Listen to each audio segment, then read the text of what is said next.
ಸ್ನೇಹಿತರೆ ನಮಸ್ಕಾರ. Ten Trees film production house YouTube channel ವೀಕ್ಷಕರಿಗೆ ಸ್ವಾಗತ ಮತ್ತು ಸುಸ್ವಾಗತ. ಸ್ನೇಹಿತರೆ, ನಿಮಗೆಲ್ಲ ಗೊತ್ತೇ ಇದೆ, ಇದು ಕಲಿಯುಗ. ಒಂದೊಂದು ಯುಗಕ್ಕೂ ಮಹಾವಿಷ್ಣು ಒಂದೊಂದು ಅವತಾರವನ್ನು ಎತ್ತುತ್ತಾ ಬರ್ತಾ ಇದ್ದಾನೆ. ನೀವು ದಶಾವತಾರಗಳನ್ನು ನೋಡಿರ್ಬೋದು. ಅದರಲ್ಲಿ ಶ್ರೀಕೃಷ್ಣ ಮತ್ತು ಶ್ರೀರಾಮಚಂದ್ರನ ಯುಗದಲ್ಲಿ ಅದನ್ನು ನಾವು ರಾಮಾಯಣ ಅಂತ ಕರಿತೀವಿ. ಶ್ರೀಕೃಷ್ಣನ ಆ ಯುಗವನ್ನು ನಾವು ಮಹಾಭಾರತ ಅಂತ ಕರಿತೀವಿ. ಅಂದರೆ ಬರೀ ಕೌರವರು ಮತ್ತು ಪಾಂಡವರ ಯುದ್ಧ ಮಾತ್ರವಲ್ಲ ಮಹಾಭಾರತ. ಶ್ರೀಕೃಷ್ಣನ ಅವತಾರ ಆದಿ ಮತ್ತು ಅಂತ್ಯದವರೆಗೂ ನಾವು ತಿಳ್ಕೊಂಡ್ರೂ ಅದನ್ನೆಲ್ಲವನ್ನು ನಾವು ಮಹಾಭಾರತದ ಹಲವು ಸಂಪುಟಗಳನ್ನಾಗಿ ನಾವು ನೋಡ್ತೀವಿ. ಹಾಗೆ ರಾಮಾಯಣವೂ ಸಹ. ರಾಮಾಯಣ ಅಂದ ತಕ್ಷಣ ರಾಮ ಹುಟ್ಟಿದಾಗನಿಂದ ಅಂತ್ಯದವರೆಗೂ ನಾವು ನೋಡೋದಲ್ಲ. ಆ ಯುಗ ಆ ರಾಮಾಯಣ ಯುಗ. ಹಾಗೆ ಈಗ ಕಲಿಯುಗ. ಈ ಕಲಿಯುಗದ ಅಧಿಪತಿ ಕಲ್ಕಿ ಭಗವಾನ್. ಬಹಳಷ್ಟು ನಾವು ಕಲ್ಕಿ ಭಗವಾನ್ ಅಂತ ಹೇಳಿ ಆಶ್ರಮಗಳನ್ನು ಕಟ್ಟಿ ಬಹಳಷ್ಟು ನೀವು ಯೂಟ್ಯೂಬಲ್ಲಿ ಹೊಡೆದ್ರೆ ಕಲ್ಕಿ ಭಗವಾನ್, ಅಮ್ಮ ಭಗವಾನ್ ಅಂಥೇಳಿ ಬಹಳಷ್ಟು ಹೆಸರುಗಳು ಬರುತ್ತೆ.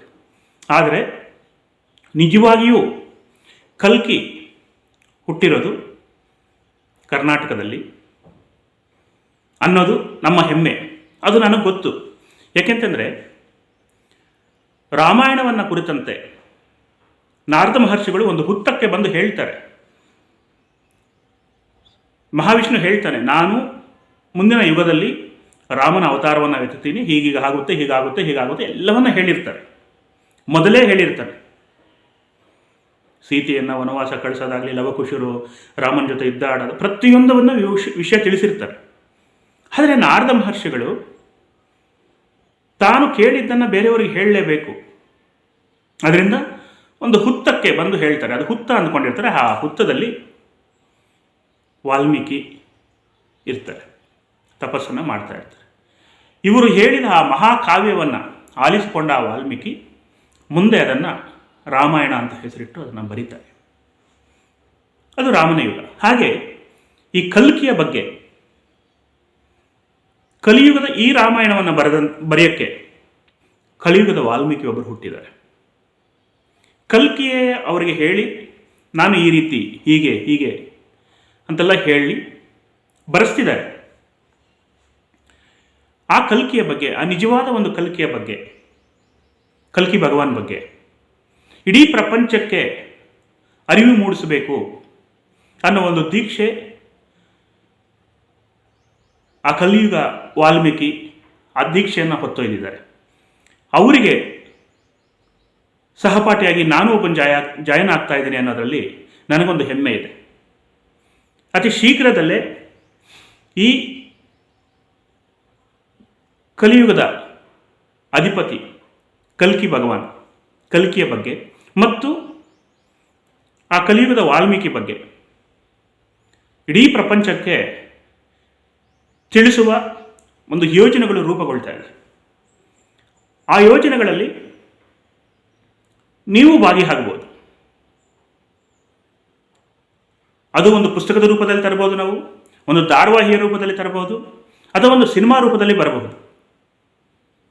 ಇವತ್ತು ಮಹಾಭಾರತ ಮತ್ತು ರಾಮಾಯಣವನ್ನು ಇಟ್ಕೊಂಡು ಎಷ್ಟು ಧಾರಾವಾಹಿಗಳು ಬಂತು, ಎಷ್ಟು ಸಿನಿಮಾಗಳು ಬಂತು.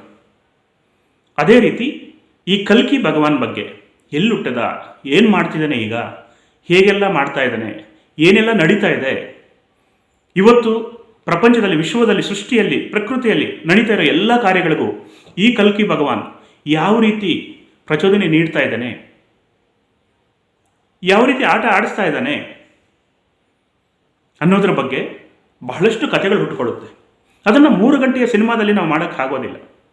ಅದನ್ನು ಏನಿದ್ರೂ ಒಂದು ಮೆಗಾ ಧಾರಾವಾಹಿಯನ್ನಾಗಿ ತರಬೇಕು, ಇಲ್ಲ ಒಂದು ಕಾವ್ಯ, ಮಹಾಭಾರತ ರಾಮಾಯಣ ಆಗ ಒಂದು ದೊಡ್ಡದಾದ ಒಂದು ಬೃಹತ್ ಪುಸ್ತಕದ ರೂಪದಲ್ಲಾದರೂ ನಾವು ತರಬೇಕು. ಅದರಲ್ಲಿ ಅಡಕವಾಗಿರುತ್ತೆ ಶ್ರೀರಾಮಚಂದ್ರ, ಮಹಾವಿಷ್ಣು, ಶ್ರೀಕೃಷ್ಣ, ಮಹಾವಿಷ್ಣು. ಅವರು ಬಂದಿದ್ದು ದುಷ್ಟರನ್ನು ಶಿಕ್ಷಿಸಿ ಶಿಷ್ಟರನ್ನು ರಕ್ಷಣೆ ಮಾಡೋದಕ್ಕೋಸ್ಕರ. ಆದರೆ ಕಲ್ಕಿ ಭಗವಾನ್ ಹುಟ್ಟಿರೋದು ಏನಕ್ಕೆ, ಯಾಕೆ, ಈ ಕಲಿ ಅನ್ನೋದು ಏನು? ಈ ಕಲ್ಕಿಯನ್ನು ನಾವು ಗೆಲ್ಲಬೇಕಾದ್ರೆ ಏನಿರಬೇಕು?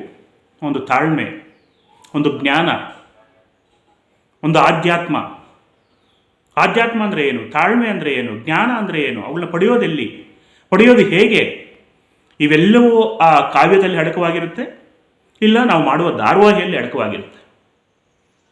ಅದಕ್ಕೆ ನೀವೆಲ್ಲರೂ ಕೈ ಜೋಡಿಸ್ತೀರಾ.